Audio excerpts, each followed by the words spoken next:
Mga kaibigan, handa na ba kayong sumabak sa isang kwento ng takot at misteryo? Sa episode na ito, susundan natin ang kakaibang karanasan ni Miguel, isang batang gamer na nahumaling sa isang mod na tinatawag na Misteryo ng Kadiliman. Habang nilalaro niya ito, unti-unting nagiging totoo ang mga bangungot niya at ang linya sa pagitan ng laro at ng kanyang buhay ay nagiging malabo. Makinig kayo hanggang dulo dahil ang kwentong ito ay magpaparamdam sa inyo ng kilabot na hindi nyo pa nararanasan.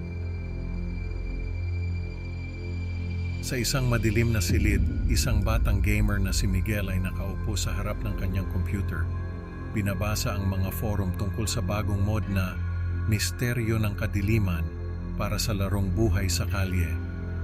Ang mga mata niya ay nagliliwanag sa excitement habang binabasa ang mga post ng ibang gamers na nagsasabing kakaibang karanasan ang dala ng mod na ito. Sa kabila ng mga babala mula sa mga eksperto, dinownload ni Miguel ang mod at sinimulan ang pag-install nito. Habang nag-i-install, nag-uusap ang kanyang mga kaibigan sa Discord tungkol sa mga kakaibang karanasan nila sa mod. Pare, sigurado ka ba dyan? Sabi nila nasisira daw ang game files, tanong ni Carlo, isa sa mga kaibigan ni Miguel na may halong pag-aalala sa boses. Wala yan, kaya natin to. Exciting nga eh, sagot ni Miguel sabay ngiti. Hindi niya mapigilan ang excitement na nararamdaman. Habang naglo-load ang laro, biglang nag-crash ito at nagpakita ang isang kakaibang error message sa screen. Napailing si Miguel, pero mas lalo siyang na-curious sa misteryo ng mod. Ano kaya ang meron dito? Bulong niya sa sarili habang muling sinubukan i-restart ang laro. Isang taon ang lumipas sa isang gaming convention sa Manila. Isang grupo ng mga gamer ang nagtipon-tipon sa isang booth na nagpapakita ng emulator na Retroplay. Ang booth ay puno ng ingay at excitement at dito muling nagkita-kita sina Miguel at ang kanyang mga kaibigan. Sinubukan nila laruin ang mod gamit ang Retroplay at sa kanilang gulat, naging playable ito ngunit may maraming glitches. Bakit parang mas creepy ito ngayon? Tanong ni Miguel habang naglalaro, napapansin ang kakaibang atmosphere ng laro. Tingnan nyo, lahat ng karakter natin patay na. Sigaw ni Ana, isa sa mga kaibigan ni Miguel habang tinitingnan ang screen. Ang mga mukha nila ay puno ng takot at kaba. Habang naglalaro, napansin nila na unti-unting bumababa ang health ng kanilang mga karakter dahil sa isang nilalang na tinawag nilang ang itim na anino. Sa bawat hakbang nila, nararamdaman nila ang lumalalang takot at kaba. Ano to? Parang may sumusunod sa atin, bulong ni Carlo habang patuloy na naglalaro. Habang lumalalim ang gabi, mas nagiging misteryoso at nakakatakot ang kanilang mga natutuklasan. Habang naglalaro si Miguel sa kanyang kwarto isang gabi, napansin niya ang lahat ng NPC sa laro ay lumalabas at nagsasabing, "Ang dilim ay dumarating." Kinilabutan siya sa kakaibang eksena. Ano to? Bakit ganito? Tanong niya sa sarili. Biglang lumitaw ang isang bagong karakter na nagngangalang Marco na nagbibigay ng quest na papunta sa isang dungeon na tinawag na Mga Yungib ng Lagim. Parang hindi ko maalala na may ganitong karakter dati, sabi ni Miguel nagtataka. Sino kaya itong si Marco? Bakit parang alam niya lahat ng nangyayari? Tanong niya habang patuloy na naglalaro. Sa loob ng dungeon, natagpuan nila ang isang silid na tinatawag na silid ng mga alaala, na puno ng mga picture frames na nagpapakita ng mga random na larawan mula sa computer ni Miguel. Grabe, pati personal kong mga larawan, nandito, bulong ni Miguel, kinikilabutan.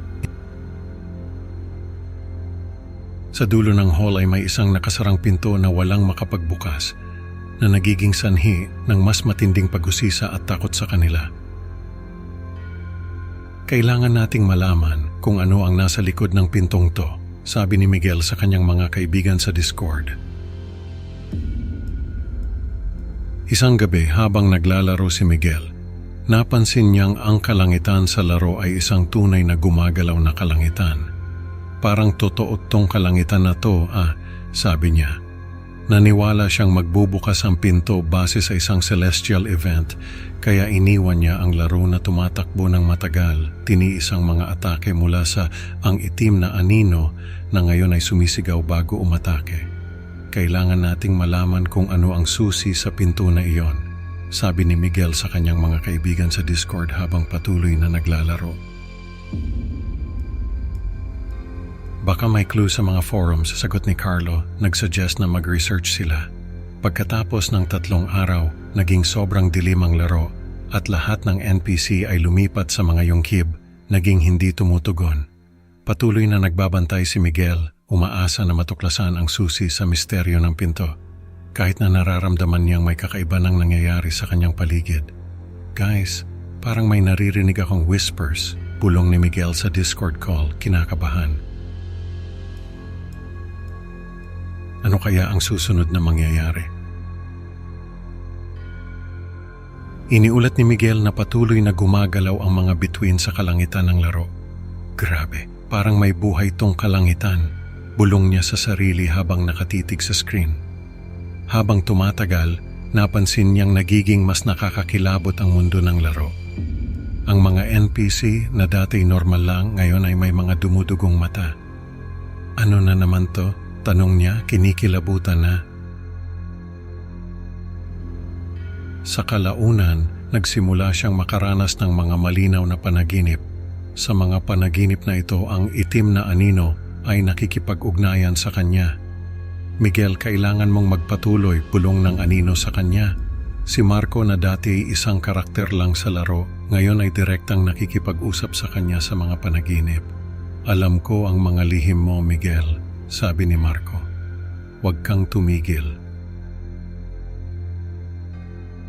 Hindi ko na alam kung ano ang totoo, bulong ni Miguel sa sarili habang nagigising mula sa isang bangungot.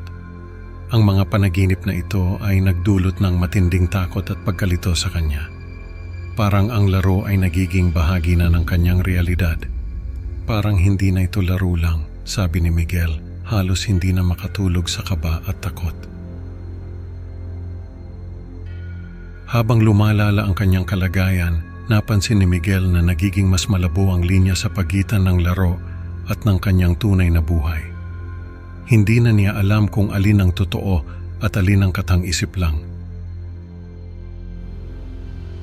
Sa labas ng laro, nagsimula siyang makakita ng itim na anino. Minsan naririnig niya ang pagkatok sa kanyang bintana. Sino yan? Sigaw niya, pero walang sagot. Tumigil siya sa pagsagot sa mga mensahe mula sa kanyang mga kaibigan at pamilya. Miguel, okay ka lang ba? Tanong ni Ana sa chat pero walang sagot. Miguel, nasaan ka na?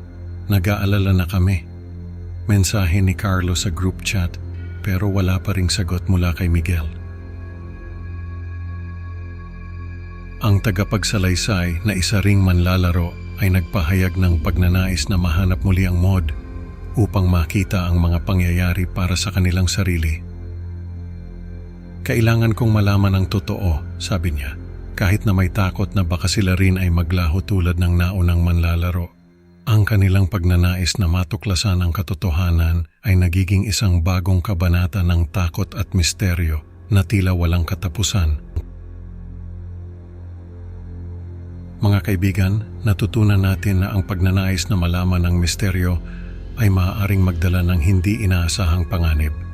Salamat sa pakikinig sa Creepy Pinoy Stories.